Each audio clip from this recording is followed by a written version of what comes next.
আচ্ছা বলেন তো, প্রতি বছর আমাদের দেশে সবচেয়ে বেশি সংখ্যক মানুষ মারা যায় কোন প্রাণীর আক্রমণে? বাঘ, সিংহ, জলহস্তী, কুমির, সাপ? আচ্ছা, উত্তরটা একটু পরে দিচ্ছি। আচ্ছা, আগে বলেন তো, আপনার লাইফে 10 বছরের মধ্যে সবচেয়ে ছোট একটা ডিসিশন কি ছিল যেটা আপনি নিয়েছেন, আর ওই ডিসিশনের মাধ্যমে আপনি আজকে এই পজিশনে আসছেন?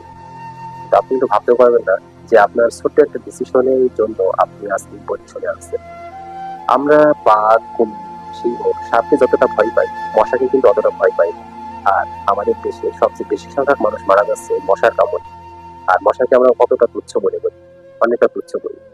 আর আমাদের জীবনে সবচেয়ে ছোট ছোট যে ডিসিশন গুলো আছে, ওই ডিসিশনের মাধ্যমে আমাদের ডিসিশনের জন্য আমাদের সবকিছু সাফার করতে হয়। এই ছোট ছোট ডিসিশন যে আমাদের ভালো একটা পজিশনে নিয়ে যাবে এটা আমরা কখনো ভাবি না। তাই আমাদের লাইফে ছোট ছোট যে ডিসিশন গুলো আছে, সবসময় ছোট ছোট ডিসিশন গুলাকে